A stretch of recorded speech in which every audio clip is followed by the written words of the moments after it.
Comment se sont passées les premières découvertes et surtout à quoi vous avez pensé, imaginé immédiatement lorsque vous avez commencé à gratter et découvert en dessous des choses? En fait, aux premières découvertes, c'est surtout énormément de questions qui sont arrivées parce que on a fait environ 70 sondages stratigraphiques en 2019, donc c'est la première grosse étude qui a été faite dans le Grand Salon.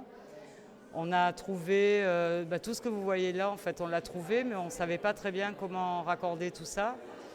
Et en 2023, on a fait une deuxième étude où on a commencé à agrandir ces sondages et surtout à essayer de relier ce qu'on trouvait en peinture, d'accompagnement, faux bois, etc., avec ce qui restait des peintures figuratives qui, elles, sont très connues, à part l'entrée de port qui a été une grande découverte. Mais donc ce qui est extrêmement important ici, c'est l'ensemble, c'est-à-dire qu'il n'y a pas 1 cm² qui n'est pas peint.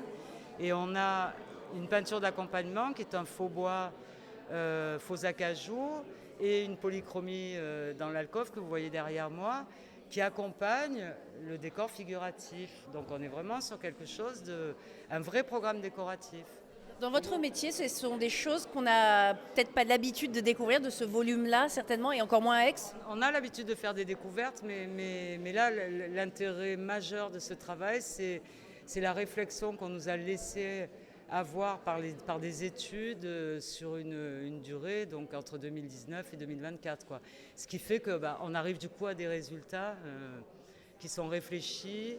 Et là, c'est la dernière étape. Ce qu'on a appelé la phase test, qui est une étape qui a été demandée par la DRAC et la maîtrise d'ouvrage pour essayer déjà de s'assurer qu'on on allait bien trouver ce qu'on trouvait au sondage et de quantifier un petit peu le reste et de commencer à penser au protocole de Est-ce restauration. qu'on peut dire qu'on a trouvé un chaînon manquant dans l'œuvre de Cézanne? Je pense, oui.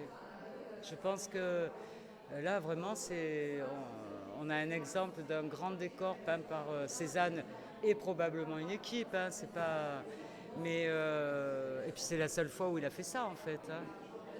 Donc on n'a pas d'autre exemple. Et maintenant, le reste de la Bastide va être étudié un peu plus en détail. Pour l'histoire de l'art, je pense que pour les spécialistes de Cézanne, c'est important. Hein. C'est des questions qu'il faudra poser à Bruno Elie et à Denis Coutagne, mais je pense que c'est vraiment quelque chose de très important. Et sur les datations qui avaient été faites avant, donc qui sont remises en question, et sur l'approche des premières années de Cézanne, parce que là, il a 20 ans, il sort de l'école des Beaux-Arts.